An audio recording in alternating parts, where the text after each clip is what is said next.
Good afternoon, नमस्कार, बहुत बहुत स्वागत है। मैं हूं अमित सिंह, आप देख रहे हैं आफ्टरनून प्राइम टाइम। दोपहर के 1 बज चुके हैं और समझिए आज जिस विषय पर हम बात करने जा रहे हैं बहुत गंभीर मसला है। जिस देश को भारत ने अपने जवानों के खून से सींच कर आजादी दिलाई, जिस देश की पैदाइशी पाकिस्तान के जुल्मों के खिलाफ विद्रोह से हुई थी, आज वही बांग्लादेश अपने उसी पुराने जल्लाद पाकिस्तान के साथ ज्वाइंट मिलिट्री कमांड बनाने की तैयारी कर रहा है। जी हां, आपने बिल्कुल सही सुना। पाकिस्तान ने बांग्लादेश के सामने एक संयुक्त सैन्य कमान बनाने का बेहद खतरनाक और सनसनीखेज प्रस्ताव रखा है। एक बेहद खुफिया और चौंकाने वाली रिपोर्ट के मुताबिक जून के आखिरी हफ्ते में ढाका कैंटोनमेंट के भीतर एक ऐसी बैठक हुई जिसने दक्षिण एशिया के सैन्य संतुलन को हिलाकर रख दिया है। पाकिस्तान के उच्चायुक्त इमरान हैदर के नेतृत्व में उच्च स्तरीय प्रतिनिधि मंडल ने बांग्लादेश के प्रधानमंत्री के रक्षा सलाहकार ब्रिगेडियर जनरल शमसुल इस्लाम के दफ्तर में बैठकर इस रणनीतिक खाके को खींचा है। पाकिस्तान इसके लिए क्षेत्रीय हित का बहाना बना रहा है, लेकिन इसका असली मकसद सिर्फ और सिर्फ भारत को घेरना है। सबसे डराने वाली बात यह है कि पूरी साजिश भारत के सिलीगुड़ी कॉरिडोर के बिल्कुल करीब रची जा रही है। अगर बांग्लादेश ने पाकिस्तान के इस आत्मघाती प्रस्ताव पर मुहर लगा दी तो भारत के लिए 3 फ्रंट वॉर यानी 3 मोर्चों पर एक साथ युद्ध करने का खतरा महज आशंका नहीं रह जाएगी, बल्कि एक कड़वी और खौफनाक हकीकत बन जाएगी। दर्शकों, अगले आधे घंटे लगातार खास मेहमान मेरे साथ जुड़ेंगे, लेकिन पाकिस्तान ने जो कुछ किया है और जो कुछ करने की फिराक में है, सबसे पहले वो आपको बता दें। इंडिया न्यूज के सवाल, पाकिस्तान का जो नया दाव है कैसे भारत के लिए खतरनाक हो सकता है। जी हां, सवाल नंबर 1 आपकी स्क्रीन पर। पाकिस्तान और बांग्लादेश की बढ़ती नजदीकियों का असली मकसद क्या है? क्यों पाकिस्तान बांग्लादेश को फुसला रहा है? जी हां, भारत को घेरने के लिए। सवाल नंबर 2, भारत को घेरने के लिए क्या पाकिस्तान बांग्लादेश को अपना मोहरा यानी प्रॉक्सी बना रहा है, जैसे हूती, हिजबुल्लाह, ईरान के और बाकी देशों के प्रॉक्सी हैं? आखिर पाकिस्तान को संयुक्त सैन्य कमान की जरूरत अभी क्यों पड़ी?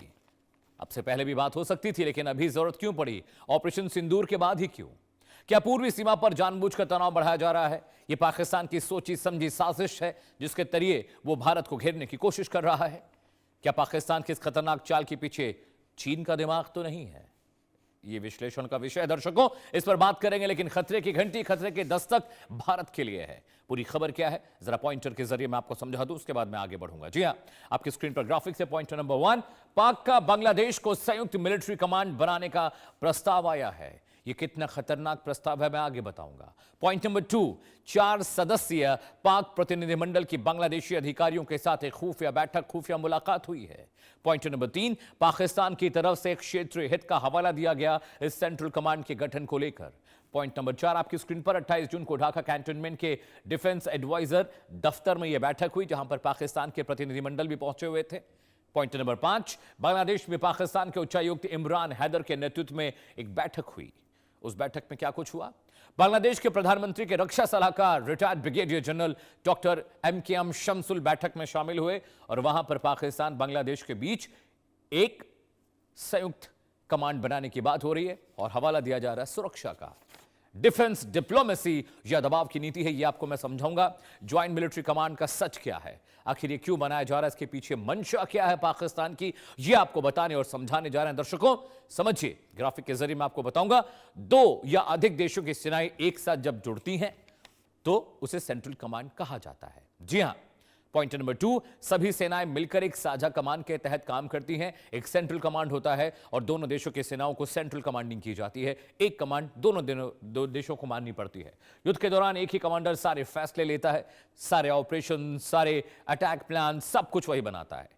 थल, नभ और जल सेनाएं मिलकर रणनीति बनाती हैं। एयरफोर्स, आर्मी और नेवी मिलकर उस सेंट्रल कमांड को फॉलो करती हैं। जी हां, दोनों देश खुफिया जानकारी आपस में शेयर करते हैं। इंफॉर्मेशन शेयरिंग, इंटेल शेयरिंग इसका बहुत अहम हिस्सा है।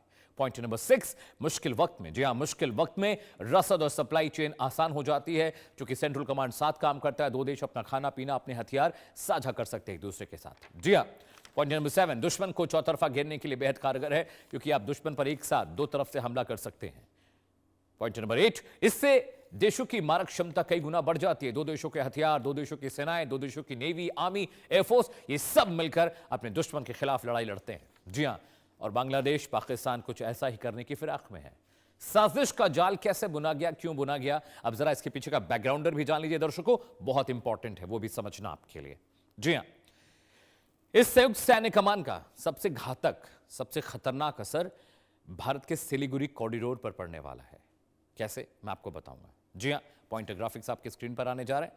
सिलीगुड़ी जो कॉरिडोर है वहां पर दिक्कत है, क्योंकि भौगोलिक रूप से बेहद संवेदनशील इस इलाके को भारत की गर्दन यानी चिकन नेक कहा जाता है। बांग्लादेश की सीमा पर इस पतले गलियारे के बेहद करीब से गुजरती है। अगर पाकिस्तान बांग्लादेश की धरती का इस्तेमाल अपनी सैन्य गतिविधियों या खुफिया नेटवर्क के लिए करने में कामयाब हो जाता है तो भारत के पूर्वोत्तर राज्यों का संपर्क मुख्य भूमि से कटना दुश्मन के लिए बेहद आसान हो जाएगा। ये ढांचागत सुरक्षा सहयोग सीधे और तौर पर भारत की संप्रभुता को चुनौती देती है। कैसे, अब जरा ग्राफिक के जरिए मैं आपको वो समझा देता हूं चिकन नेक पर क्या खतरा है। जी हां, देखिए, सिलीगुड़ी कॉरिडोर चौड़ाई महज 22 किलोमीटर है। पूर्वोत्तर की सुरक्षा, पूर्वोत्तर के 8 राज्यों को, यही जो कॉरिडोर है नॉर्थ ईस्ट के सभी राज्यों को भारत से जोड़ता है, दिल्ली से जोड़ता है। अगर चिकन नेक पर कोई हर्डल आता है, चिकन नेक अगर बंद हो जाता है तो जो नॉर्थ ईस्ट का पूरा कनेक्शन है उससे भारत कट जाएगा। और अगर नॉर्थ ईस्ट से भारत कनेक्शन कट गया तो चाइना पाकिस्तान के लिए वहां पर कब्जा करने की रणनीति, वहां पर अटैक करने की रणनीति, सीमा से छेड़छाड़ करने की रणनीति ज्यादा कामयाब हो सकती है। और इसी चिकन नेक को कमजोर करने की कोशिश में चाइना ड्रैगन है, क्योंकि जो आप जब नॉर्थ ईस्ट का मैप देखेंगे, आप जब देखेंगे तो वहां पर बहुत करीब है चाइना का बॉर्डर भी नॉर्थ ईस्ट के साथ। इसलिए दर्शकों, जी हां, पाकिस्तान और चीन की जो चालबाजी है, ये पूरा खेल क्या है, क्या प्लान बना रहा है पाकिस्तान भारत के खिलाफ बांग्लादेश के साथ मिलकर, दर्शकों वो भी आपके लिए जानना बेहद जरूरी है। प्लान नंबर 1, भारत के प्रभाव को बांग्लादेश में कम करना चाहता है पाकिस्तान। ये बहुत क्रूशियल इंफॉर्मेशन है दर्शकों, ध्यान से सुनिएगा। प्लान नंबर 2, भारत के खिलाफ पश्चिम के साथ साथ पूर्वी मोर्चों पर भी पैर जमाना चाहता है पाकिस्तान, क्योंकि पश्चिम में पाकिस्तान है, पूर्व में बांग्लादेश है, तो दोनों तरफ से भारत को घेरने की कोशिश हो रही है। प्लान नंबर 3, बांग्लादेश को कर्ज के जाल में फंसाकर भारत की घेरेबंदी करने में जुटा हुआ है चीन।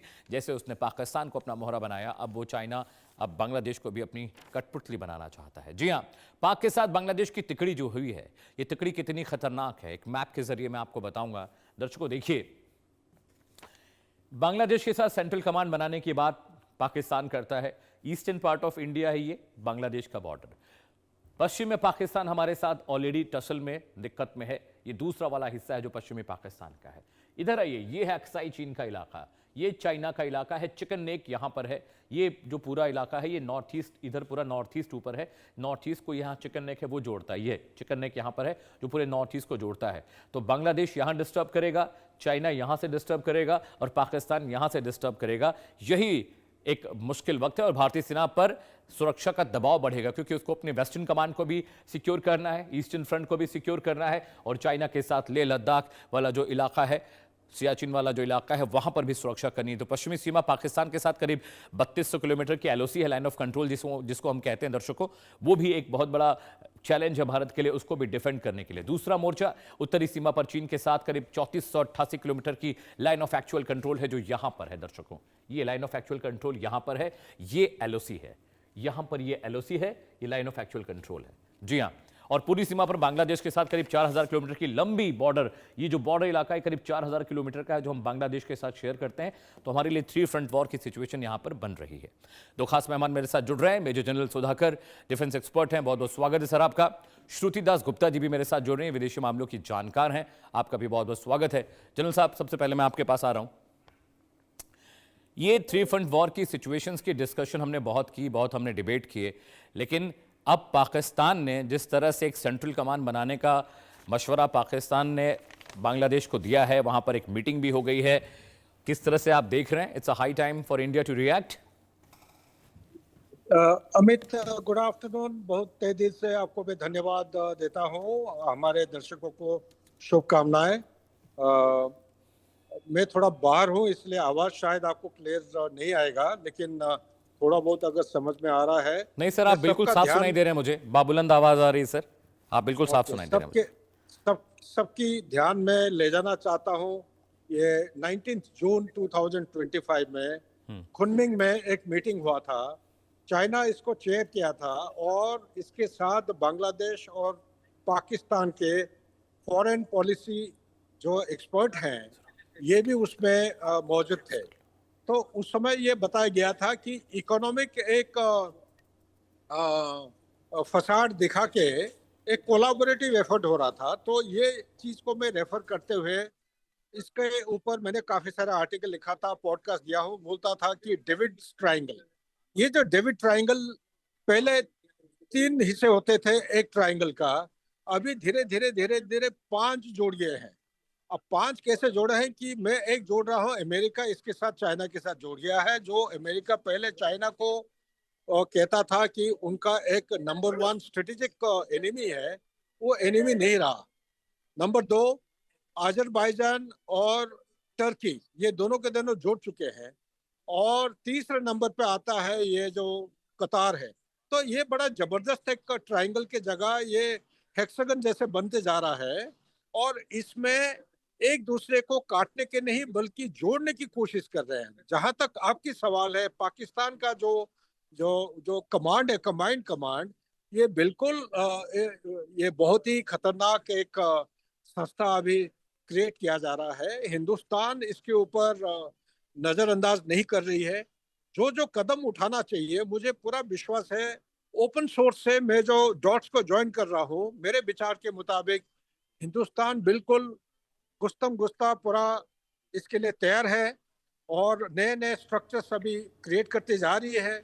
और स्ट्रेटेजिक जो डिप्लॉयमेंट होना है रिसोर्सेज की, चाहे आप एयर डिफेंस की बात करिए, हवाई जहाज जो, और हमारे जो नेवल फ्लीट हैं, ईस्टर्न फ्लीट, ये सब एक्टिव हालत में है। और हमारा जो SSBN सीरीज, जिसको हम कहते हैं second strike capability, nuclear capability का जो काबिलियत है, ये भी हमने काफ़ी डेमोन्स्ट्रेट कर चुके हैं। और सबसे इम्पोर्टेंट चीज़ होता है जब इस किस्म की कोलाबोरेटिव एफर्ट होता है, मिलिट्री कोलाबोरेशन, सर्वेलेंस की निहाती आवश्यक है। इसमें थोड़ा हिंदुस्तान का कमी है। और लेकिन अभी ऑपरेशन सिंदूर के बाद देश ने जो दिशा पकड़ा है, 52 सैटेलाइट्स जो हैं ये सैंक्शन हो चुके हैं। 2029 तक ये ऑर्बिट में प्लेस हो जाएंगे। और ये जब तक effective surveillance, all weather, overlapping, integrated नहीं होगा, तब तक दुश्मन का हरकत के ऊपर हम निगरानी रखना निहाती मुश्किल होगा। तो इसीलिए इसरो हो या फॉरेन सर्विलेंस नेटवर्क हो, इनकी मदद लेते हुए बांग्लादेश के ऊपर कड़ी निगाह रखना है। और उनका जो हैंडलर है, द प्राइमरी सोर्स, तो डीप स्टेट ऑफ पाकिस्तान, इनके ऊपर कड़ी निगरानी रखना निहाती आवश्यक है। Back to you Amit. Alright sir, peace TV में श्रुति मैम आपके पास आ रहा हूं। अभी जिस तरह की चीजें हो रही हैं उधर चाइना के साथ पाकिस्तान ऑलरेडी हमारे खिलाफ बहुत सारी स्ट्रैटेजीज प्लान कर रहा है। उसके बाद वो पानी को लेकर और सिंधु जल समझौते को लेकर क्योस मचा रहा है पाकिस्तान। उसके बाद ये एक नई development ma'am which is very crucial, और ऐसा लग रहा है कि थ्री फ्रंट वॉर की सिचुएशन अब लग रहा है कि ऑलमोस्ट अब एक वर्ज ऑफ क्रिएशन पर है। थ्री फ्रंट वॉर नहीं, जैसे जनरल सुधाकर जी ने कहा कि ये जो है multi front war already plan किया जा रहा है। और ये अब नहीं, ये बहुत पुरानी स्ट्रैटेजी है इनकी कि स्ट्रिंग ऑफ पर्ल्स जो है वो बिछाए जाएं और उसके थ्रू इंडिया को इकोनॉमिकली और मिलिटरली चोक किया जाए। हमने उसके खिलाफ में डिफेंसिव पोस्चरिंग करते हुए नेकलेस ऑफ डायमंड्स निकाला हुआ है, जो सेशल विजिट जिसको लेकर बहुत सारे वाद विवाद चल रहे हैं, उसमें एक इम्पॉर्टेंट डायमंड है हमारे लिए। चाइना के ऊपर मलक्का स्ट्रेट्स को लेकर बहुत ज्यादा अभी प्रेशर आने वाला है और उसको काउंटर करने के लिए उसने बांग्लादेश को एक इफेक्टिव वेपन माना है। कुछ 600 बिलियन टाका का तो उन्होंने इंफ्रास्ट्रक्चर डेवलपमेंट के नाम पे उनको देने की बात करी है। और बीजिंग बेस्ड एक बैंक है, उससे भी उन्होंने कुछ बिलियन टाका की एक लोन दिलवाया है। तो तारिक रहमान की डूबती हुई जो इकोनॉमिक नैया है बांग्लादेश को उठाने के लिए, तो ये एक थोड़ा चिकन ब्लड जैसा उसको अंदर दिया है कि आप इससे थोड़ा संभालिए। बट इसके साथ में आते हैं different caveats, cooperation with Pakistan, buying of Chinese goods, ये सब नॉर्मल डेट ट्रैप के जो इनके निशानियां हैं ये ऑलरेडी वहां हमें दिखने लगी हैं। हमें ये भी पता है कि वहां पे उन्होंने टेररिस्ट कैंप को जगह दे रखी है। तो हम अनजान हैं इस बात से, ऐसा तो नहीं है। हमने अपने चिकन नेक को आयरन कॉरिडोर बना रखा है। We know the defence installations over there have been बहुत ज्यादा प्रोग्रेसिव तरीके से उसको बना के अपनी तरफ से हमने सेफ एंड सिक्योर कर लिया। जो बॉर्डर फेंसिंग हो रही है जिसको लेकर इतना ज्यादा फेक न्यूज बांग्लादेशी मीडिया में फैलाई जाती है, उस चीज को लेकर भी हम बहुत ऑन पॉइंट है, हम उसको एम्प्लॉय कर रहे हैं, जिससे हम मॉनिटरिंग और काउंटरिंग ऑफ इन्फ्लक्स, जो इनका जो इमिग्रेंट के थ्रू, जो ये अपने टनल्स के थ्रू हमारे यहाँ जो टेररिस्ट भेजते हैं या जो इलीगल्स भेजते हैं, उसका भी थोड़ा एक कंट्रोल एक आ सके हाथ में। तो हम अपने आप को तैयार कर रहे हैं। ये पाकिस्तान के लिए अगर ये बात, ये जॉइंट कमांड अगर बन जाती है तो पाकिस्तान के लिए बहुत बड़ी बात होगी, क्योंकि 53 इयर्स के बाद यूनुस ने आने के बाद उनको एंट्री दी पाकिस्तान आर्मी को बांग्लादेश के अंदर, और अब वो जॉइंट कमांड हो जाएगी। Obviously being a junior nation, Bangladesh जो है फिर से ईस्ट पाकिस्तान की तरह पाकिस्तान के वेस्ट पाकिस्तान के इशारों पे नाचने वाला एक छोटा सा प्यादा रह जाएगा। बट तारिक रहमान की बांग्लादेश की अफिनिटी जो है वो हम सबको पता है, पहले से ही थी। जब उन्होंने जमाते इस्लामी के साथ कोalition में गवर्नमेंट करी थी तो भी बहुत प्रो पाकिस्तान उनका वो था। इस बार उम्मीद थी कि बिना जमाते इस्लामी के हो सकता है हम थोड़ा एक बैलेंस्ड अप्रोच ले, लेकिन उन्होंने बहुत ही कॉम्बैटिव पोस्चरिंग ली है। जो जनरल सुधाकर जी ने बात करी कि आपका जो है अमेरिका भी जो है वो काउंटर स्टेप्स ले रहा है, I think America as a deterrent नहीं काम कर रहा है अब तक। उनको चाइना को काउंटर करने के लिए अमेरिका काफी फ्रंट फुट खेल रहा था with India, cooperating with India, but I think America जो है उसने अपने पैर पीछे हटा लिए। ये जितने भी G2 के नाम पे डिस्कशंस होते हैं डोनाल्ड ट्रंप के साथ, एज अ बिजनेसमैन वो अपने इंटरेस्ट को पहले आगे रखते हैं, बाद में उनके नेशंस के इंटरेस्ट को आगे रखते हैं। तो इसके अंदर उन्होंने कुछ तो एक अग्रीमेंट कर रखा है, जैसे मुझे लगता है उन्होंने रशिया के साथ भी कर रखा है कि किसी तरह से वो अपनी फैमिली और अपने कबाल और अपने सपोर्टर्स सपोर्टिंग लॉबीज का इंटरेस्ट आगे रखें, उसके बाद वो यूएस इंटरेस्ट को किसी तरह से उसमें पिन करें। बाकी उनके पार्टनर नेशंस चाहे जैसे भी सफर करते हो वो करते रहें। तो चाहे यूरोप हो, चाहे इंडिया हो, चाहे ऑस्ट्रेलिया हो, चाहे जापान हो, चाहे साउथ कोरिया हो, इन सबको यूएस की नासमझी का एक प्राइस पे करना पड़ रहा है, और इंडिया भी शायद करेगा। बट अनफॉर्चुनेटली फॉर अस, हम ऑलरेडी प्रिपेयर्ड थे। हमें बहुत दिनों से आसिम मुनीर जी वहां से माइक पे बाण लगा के बोल रहे हैं कि जो आपका अगला वॉर जो है वो ईस्ट की तरफ से शुरू होगा, तो हम ऑलरेडी, हमें पता था कि उनके इंटेंशंस जो है वो कभी प्योर तो है नहीं। चाहे वो IWT की कॉन्फ्रेंस कर रहे हो, चाहे वो उसके बाद कुछ और बात कर रहे हो, उनका अल्टीमेट निशाना यही है कि किसी तरह से इंडिया से उसका लैंड, उसके रिसोर्सेज ले लिए जाए। अगर आज के दिन में इंडिया जो है अपनी नेशनलिस्टिक आइडेंटिटी छोड़ के कम्युनिस्ट आइडेंटिटी को अडॉप्ट कर लेता है, ये दोनों नेशंस जो हैं और इनके नेपाल का तो फिर नामो निशान मिट जाएगा। बिकॉज अगर इंडिया कम्युनिस्ट, चाइना कम्युनिस्ट, वो एक जैसे हो जाएंगे, नेपाल खत्म, भूटान खत्म। और ये जो दो इस्लामिक नेशंस जो अपने आप को बहुत आगे समझते हैं, ये भी काफी मुश्किल में पड़ जाएंगे। इंडिया है तो इन लोगों का वजूद है, ये आज भी अपने हिसाब से काम कर सकते हैं। इंडिया अपनी जगह पे खड़ा है, डटा है, अपनी सिविलाइजेशनल कंटिन्यूटी रख रहा है, और ये इन लोगों को थोड़ा खलता है। जिस बांग्लादेश को इतनी बुरी तरह से पाकिस्तान आर्मी ने बेइज्जत किया था, उनको, उनकी औरतों की आबरू लूटी थी, उस आर्मी को अगर आप जॉइंट कमांड 53 इयर्स में आके भूल जाते हैं, तो ये बात बहुत सटीक है कि अगर आपने इतिहास के पन्ने ढंग से नहीं पढ़े और उनके अंदर रचा हुआ लेसन नहीं सीखा, तो आपके साथ वो इतिहास दोबारा रचा जाएगा। अनफॉर्चुनेटली बांग्लादेश उसी रास्ते पे चल पड़ा है। ठीक है, जनरल साहब मैं आपके पास आ रहा हूं। क्या बांग्लादेश इस स्थिति में है कि भारत पे उसकी डिपेंडेंसी बहुत ज़्यादा है, इकोनॉमिक पर्सपेक्टिव से भी और भी बहुत सारी चीज़ों से? क्या ये आपको पॉसिबल लग रहा है कि बांग्लादेश इस तरह की गलती करेगा कि ज्वाइंट कमांड के लिए वो हामी भर सकता है? सर, हमें ये समझना पड़ेगा अमित कि ये बांग्लादेश सिर्फ बांग्लादेश नहीं है। बांग्लादेश के साथ जो जो स्ट्रेटेजिक राइवलरी की इंटरसेक्शन हो रहा था जी, ये सारे इंटरसेक्शन की जगह ये अभी कोलाबरेट या एक दूसरे के साथ मर्ज होने लगे हैं। पहले यूएस और चाइना के विपक्ष में श्रुति माधव जो अभी कह रहे थे बिल्कुल सही कह रहे हैं। 14-15 मई को जो मीटिंग हुआ है उसमें जी ने साफ साफ बता दिया है कि constructive strategic stability based on cooperation, इसके आधार पर दोनों पावर्स को, ग्लोबल पावर्स को आगे बढ़ना है। और उन्होंने और सिंप्लीफाई करके बताया था कि avoid adversarial relationship and manage differences. तो इतना क्लैरिटी के साथ जी को कभी मैंने सुनते, मैं चाइना एक्सपर्ट हूँ, चाइनीज में जानता हूँ, अभी तक मैंने कभी सुना नहीं है। और इसके बाद उनका जो जॉइंट स्टेटमेंट निकला है उसमें डोनाल्ड ट्रंप और जी का ये एक संकेत जाता है कि आने वाले समय में जहां जहां पे यूएसए चाइना को टक्कर देता था, वो टक्कर ना दे के ये कोलाबोरेशन नहीं तो कोऑपरेशन की लेवल पे सारे काम करने की ये प्रयास करेंगे।